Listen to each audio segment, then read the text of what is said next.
Hi అండి. అందరికీ good morning అండి. ఈరోజు మన టాపిక్ ఏమంటే, లవ్ మ్యారేజెస్ ఎందుకు ఎక్కువగా ఫెయిల్ అవుతున్నాయి? అదండి ఈరోజు టాపిక్. అవునండి. మనం చాలామందిని చూస్తూనే ఉంటాం కదా! చాలా ఇయర్స్‌గా ఎంతో ప్రేమగా ఉన్నవాళ్ళు మ్యారేజ్ కాగానే కొన్ని నెలలకే విడిపోతున్నారు. కనీసం ఒకరి ముఖం ఒకరు చూసుకోవడానికి కూడా ఇష్టపడనంత ద్వేషం పెంచుకుంటున్నారు. డివోర్స్ తీసుకునే వాళ్ళలో 90% లవ్ మ్యారేజ్ చేసుకున్న వాళ్ళే ఉన్నారు. మ్యారేజ్ అవ్వకముందు నిద్రలో కూడా వాళ్ళ పేర్లు వింటే ఆనందంతో తబ్బిబ్బైపోయేవారు కాస్త పెళ్ళయ్యాక కొన్ని నెలలకి ఆ పేరు వింటేనే చిరాకు పడేంతగా మారిపోతున్నారు. ఎందుకు? ఎందుకు అంటే లవ్ మ్యారేజ్‌లో చాలా కాంప్రమైజ్ కావాలండి. అరేంజ్డ్ మ్యారేజ్ అయితే ఒకే క్యాస్ట్ అయి ఉంటుంది కదా! వాళ్ళ ఆహార అలవాట్లు, ఆచార వ్యవహారాలు, సాంప్రదాయాలు ఒకే మాదిరిగా ఉంటాయి. కానీ లవ్ మ్యారేజ్ చేసుకునే వాళ్ళలో దరిదాపు కులాలు వేరుగానే ఉంటాయి. వాళ్ళ సాంప్రదాయం కూడా వేరుగానే ఉంటుంది. అసలు మెయిన్ రీజన్ ఏమంటే అసలు పర్సన్ వాళ్ళ పేరెంట్స్‌కి నచ్చదు. మనకు నచ్చనప్పుడు ఎదుటి వాళ్ళు ఏం చేసినా అది వాళ్ళకి నెగెటివ్‌గానే కనపడుతుంది కదా! వాళ్ళు ఎంత మంచి వాళ్ళే అయినా సర్దుకుపోయినా కూడా అబ్బాయి తరపు వాళ్ళకి నచ్చరు. గొడవలు మొదలయ్యేది అక్కడే. అబ్బాయిలేమో అటు తల్లికి చెప్పలేక, ఇటు నమ్ముకుని వచ్చిన భార్యని సపోర్ట్ చేయలేక ఇద్దరి మధ్య నలిగిపోతా ఉంటారు. ఇంకా కొందరు సేమ్ ఆఫీస్‌లోనే కొలీగ్స్‌గా పనిచేస్తూ లవ్ చేసుకొని పెళ్లి చేసుకుంటారు. ఇద్దరిది ఒకే సంపాదన. కొందరు అమ్మాయిలైతే భర్త కంటే ఎక్కువ శాలరీనే తీసుకుంటారు. వాళ్ళిద్దరూ ఇష్టపడే పెళ్లి చేసుకుంటారు. తీరా పెళ్ళయ్యాక భార్యకి ఇంటి బాధ్యతలు కూడా పడతాయి. అంటే ఎక్స్ట్రా వర్క్ అవుతుంది కదా మరి.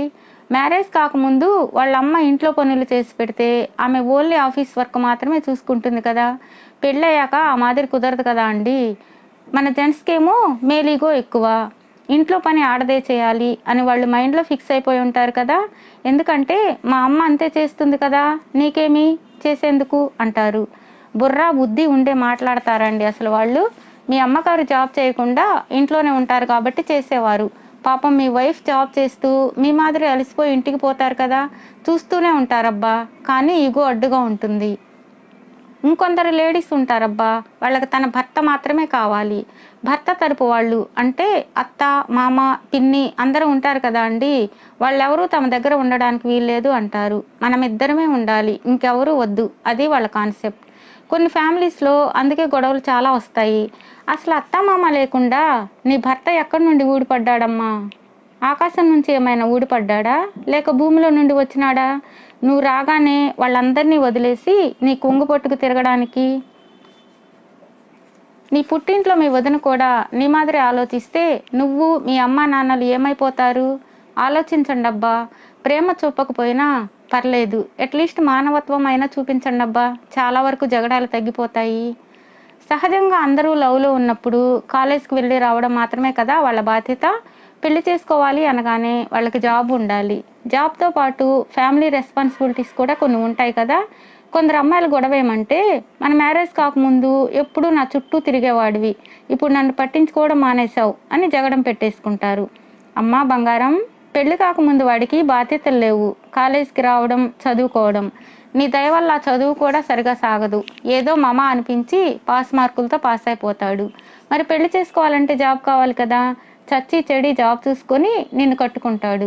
ఇంతకు ముందులా నీ చుట్టూ తిరిగి నీ భజనే చేస్తా ఉంటే జాబ్ ఎవరు చేస్తారు మరి?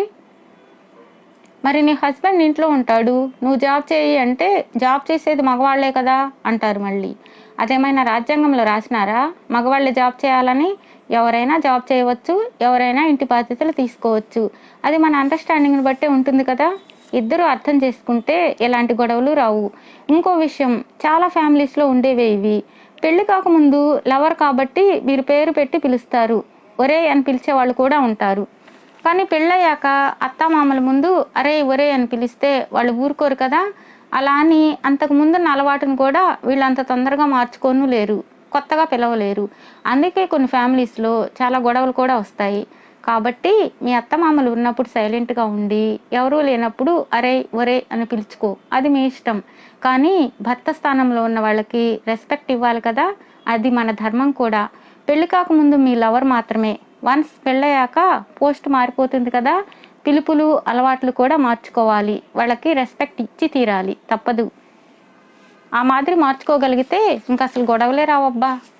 ఇంకొంతమంది మగవాళ్ళు భార్యని ఏమంటారంటే, "నువ్వు పెళ్లి కాకముందు చాలా అందంగా ఉన్నావు. ఇప్పుడు పని మనిషిలా కనబడుతున్నావు" అంటారు. అప్పుడు నీ కళ్ళకి పచ్చకామెర్లు తగిలి ఆ మాదిరి కనబడింది. నీ మొహాలు మండ. అలంకరణ మారుతుంది కానీ అందం ఎలా మారుతుందిరా? పైగా 6 నెలలకే. అప్పుడు నీ బంగారం, బేబీ మేకప్ లేకుండా బయటకు రాదు.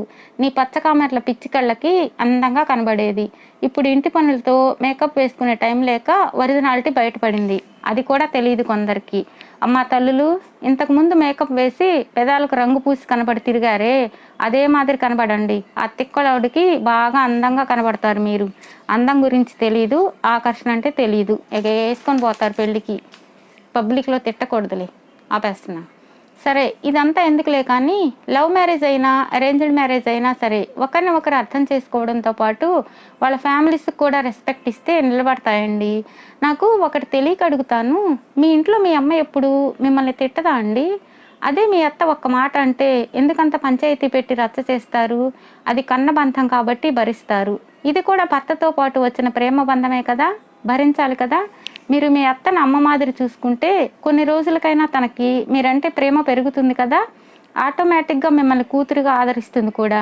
కొంతమంది అమ్మాయిలు, నీకు పెళ్లి కాకముందు స్మోకింగ్ డ్రింకింగ్ అలవాటు లేదు కదా, ఇప్పుడు ఎందుకు తాగుతున్నావు అని అడుగుతారు. కానీ మన ప్రబుద్ధులు నాకు ముందే అలవాటు ఉందని చెప్పరండోయ్. నువ్వు రాకముందు నేను చాలా ఇన్నోసెంట్ని, నువ్వు వచ్చాక నాకు బూతులు వచ్చాయి. స్మోకింగ్ డ్రింకింగ్ లాంటి బ్యాడ్ హ్యాబిట్స్ కూడా నీ వల్లే వచ్చాయి అంటాడు. కానీ మన ప్రబుద్ధుడికి అన్ని అలవాట్లు ముందే ఉంటాయి. వీళ్ళ ముందు నటిస్తాడు. నైట్ రూమ్లో చూస్తే అర్థమవుతుంది మనోడి భాగోతం. అదంతా ఎవరికీ తెలియదుగా. పెళ్లి కాకముందు తెలిస్తే చేసుకోదని భయపడి బయట పెట్టడు. ఒక్కసారి మెడలో లైసెన్స్ పడ్డాక ఎటుపోతుందిలే అన్న ధీమా వాడికి. రావాల్సిన రంగసన్నివేశాలన్నీ బయటకు వస్తాయి. కాబట్టి అమ్మాయిలు, మీరు ప్రేమిస్తే ప్రేమించండి. మీ పేరెంట్స్కి చెప్పి ఒప్పించుకొని 2 కుటుంబాలు అంగీకరించాకే పెళ్లి చేసుకోండి. తొందరపడి వెళ్ళిపోయి పెళ్లి చేసుకోవద్దు. పెద్దవాళ్ళు చేసిన పెళ్ళిళ్ళు ఎందుకు సక్సెస్ అవుతున్నాయి అంటే ఇందుకే మరి. అవతల వాళ్ళ గురించి ఎంక్వైరీ చేసి అంతా మంచిది అనుకున్నాకే మీకు ఇచ్చి పెళ్లి చేస్తారు. అందుకే మీ పేరెంట్స్ చెప్పినట్లే చేసుకోండి అబ్బా. ఏ పెళ్ళి అయినా జరిగాక ఇద్దరి మధ్య ప్రేమ, నమ్మకం, రెస్పెక్ట్, కేరింగ్ ఇలాంటివి ఉంటే ఏ పెళ్ళైనా 100% సక్సెస్ అవుతుందండి. వాళ్ళలో ఉన్న పాజిటివ్స్తో పాటు నెగిటివ్స్ కూడా తీసుకోగలిగితేనే మీరు సక్సెస్ అవ్వగలరు. ఓకేనా అండి? Thank you. Bye bye. See you. Good night all of you.